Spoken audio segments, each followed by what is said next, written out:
Yo, selamat malam Sobat Ilmu semua.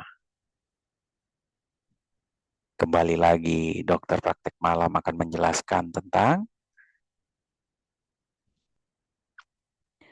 penyakit yang banyak beredar dalam masyarakat, yaitu penyakit diabetes mellitus atau penyakit gula.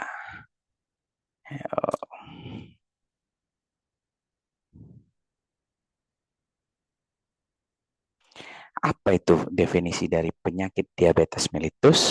Ya, yang harus kita pahami adalah suatu penyakit kronik yang ditandai dengan peningkatan kadar glukosa di dalam darah. Apa itu penyakit kronik? Penyakit kronik adalah penyakit jangka panjang akibat dari kegagalan tubuh dalam mengatur gula darah atau glukosa. Hal ini menyebabkan peningkatan kadar glukosa di dalam darah. Jadi yang bermasalah adalah tubuhnya yang nggak bisa mengatur atau memanajemen glukosa di dalam darah. Semua makanan yang masuk ke dalam mulut kita, yang diserap oleh uh, usus-usus kita akan menjadi glukosa, protein, dan sebagainya. Tapi sebagian besar akan menjadi glukosa. Glukosa ini didistribusikan ke seluruh tubuh untuk menjadi makanan dari sel-sel tubuh. Jadi, mengapa dia bisa meningkat di dalam darah? Karena manajemen glukosa dalam tubuhnya tidak bagus. Apa aja sih tanda dan gejala dari penyakit diabetes? Yang pertama, gejala klasik. Jadi ini sering dibilang gejala klasik pada diabetes. Orang-orang diabetes sering mengalami gejala ini, tapi tidak semua. Yang pertama adalah sering lapar. Habis makan tetap aja lapar. Yang kedua, sering haus. Sering haus, minum terus padahal tidak lagi panas. Yang ketiga, dia sering kencing. Biasanya dokter akan bertanya berapa kali bangun malam hari karena kencing. Yang keempat, penurunan berat badan yang tidak dapat dijelaskan. Tapi tidak semua pasien mengalami gejala-gejala di atas. Ada beberapa pasien yang tidak mengalami gejala-gejala seperti di atas. Walaupun kadar glukosa di dalam darahnya sudah meningkat. Jadi, supaya kita tidak tahu kalau kita sakit gula, maka sebaiknya dibutuhkan medical check up berkala agar tidak terlambat mengetahui diagnosis dari diabetes ini. Diabetes ini kan tadi dibilang adalah penyakit kronik. Penyakit kronik itu tidak bisa sembuh. Jadi penyakit kronik itu tidak bisa sembuh. Apa yang harus kita lakukan? Ya kita menghindari komplikasi jangka panjang dari penyakit kroniknya. Apa aja itu komplikasi jangka panjang? Komplikasi jangka panjang penyakit kronik dari diabetes ini adalah sakit jantung, sakit ginjal, stroke,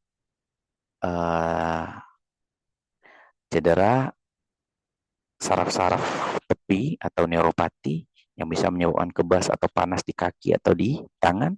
Yang keempat, luka sulit sembuh sampai dipotong-potong. Yang keenam, sakit liver. Yang ketujuh, gatal-gatal, katarak dan retinopati. Yang keempat, ini penyempitan pembuluh darah bagian bawah atau kaki atau tangan yang bisa menyebabkan luka juga sulit sembuh. Selanjutnya, disfungsi ereksi pada pria, mudah terkena TBC, dan mudah terkena jamur. Oke, jadi apa yang harus kita lakukan untuk menghindari komplikasi tadi? Ya kita harus kelola dong penyakit kroniknya. Walaupun tidak bisa sembuh, dia harus dikontrol atau dikelola. Sehingga orang yang sudah didiagnosis diabetes mellitus, walaupun tidak bisa dinyatakan sembuh, tapi dia bisa hidup senormal orang mungkin. Senormal orang lain. Tidak terjadi komplikasi, masih bisa bekerja, dan lain-lain. Jadi diabetes ini adalah kondisi kronik, tidak bisa sembuh total. Kontrol ketat gula darah atau glukosa adalah kunci supaya tidak terjadi komplikasi tadi. Nah, bagaimana apa yang disebut terkontrol pada penderita diabetes? Yang disebut terkontrol yaitu mencapai target terapi dari diabetes. Apa aja itu target terapi? Yang pertama dulu, yaitu Target terapinya adalah HbA1c. HbA1c itu adalah rata gula yang menempel pada hemoglobin yang dapat diperiksakan 3-4 bulan sekali. Ya, targetnya itu di bawah 7%. Kalau kita tidak bisa menunggu dalam 3-4 bulan atau di daerah-daerah yang tidak mempunyai fasilitas pemeriksaan HbA1c, maka kita harus periksakan kadar gula darah puasa dan setelah makan bertahap. Targetnya berapa? Kalau gula darah puasa itu 80-130, sedangkan target gula darah setelah 2 jam setelah makan di bawah 180. Nah, apa yang harus kita lakukan untuk mencapai target glukosa darah agar tidak terjadi komplikasi?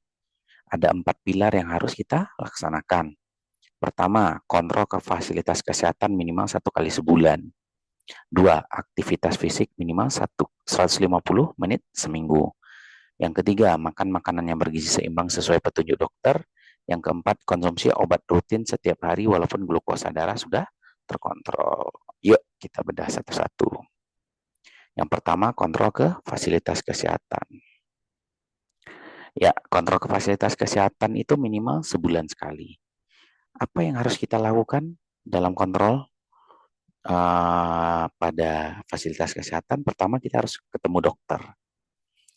Dokter akan melihat kecocokan obat dan efek samping. Jadi pasien harus ngomong, dok, minum obat ini saya merasa mual, minum obat ini saya tidak bisa bekerja, dan lain-lain. Ya. Terus melihat target gula darah tercapai apa tidak. Sekurang-kurangnya tiap bulan kita akan cek gula darah sewaktu. Stabil apa enggak. Sama 3-4 bulan sekali akan dicek HbA1c. Yang ketiga, evaluasi adanya komplikasi. Jadi apakah ada masalah di mata, di ginjal, dan lain-lain. Nanti akan dievaluasi oleh dokter secara berkala. Makanya harus datang ke fasilitas kesehatan minimal sebulan sekali. Yang kedua, melakukan aktivitas fisik minimal 150 menit per minggu. Nah, apa aktivitas fisik yang harus dikerjakan? Aktivitas fisik itu adalah aktivitas di luar pekerjaan sehari-hari. Jadi di luar pekerjaan. Jika pekerjaan kita di lapangan, kita udah berjalan berkilo-kilometer, itu tidak dihitung sebagai aktivitas fisik. Nah, aktivitas fisik apa yang harus dilakukan? Ada berbagai macam. Intinya aktivitas fisik adalah aktivitas kardio. Bisa jalan cepat, jogging, berenang, bersepeda, dan senam santai. Tidak dianjurkan aktivitas fisik seperti sport, bermain bola, bermain bulu tangkis, dan lain-lain. Jadi intinya aktivitas fisik itu 150 menit per minggu, bisa dibagi 30 menit sehari, 5 kali seminggu, atau 50 menit sehari, 3 kali seminggu. Aktivitas fisik di luar ruangan, di luar aktivitas sehari-hari. Ya, apa aja yang bisa dilakukan? Bisa jalan cepat, jogging, berenang, bersepeda, dan senam santai. Tidak dianjurkan untuk melakukan aktivitas sport atau permainan. Makan makanan bergizi dan seimbang sesuai kebutuhan. Ya, dari apa aja yang harus dilakukan untuk makanan bergizi dan seimbang sesuai kebutuhan? Yang kita perhatikan pertama jadwal.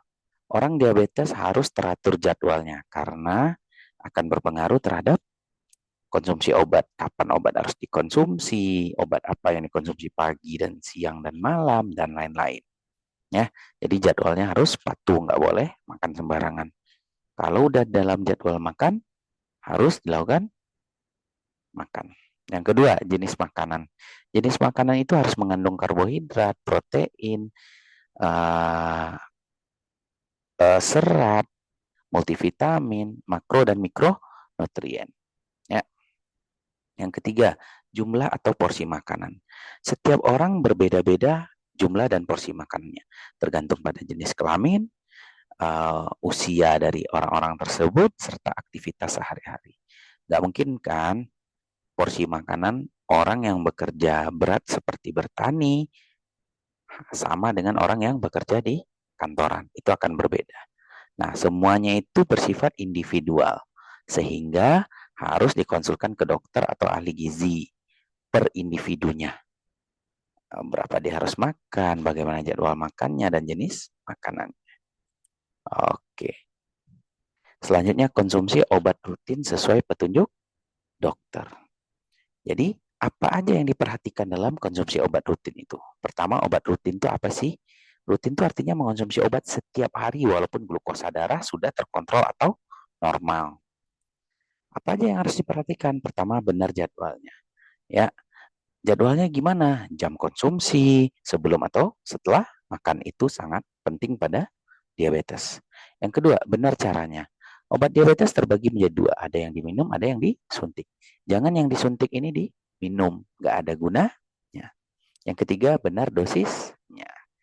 Setelah semua glukosa darah terkontrol, pasiennya disiplin dalam mengontrol glukosa darah, maka pasiennya terhindar dari komplikasi yang mematikan. Sehingga diabetesnya terkontrol, pasien sehat, keluarganya kuat, serta negaranya hebat. Oke, terima kasih. Jika ada pertanyaan boleh di-share di kolom komentar.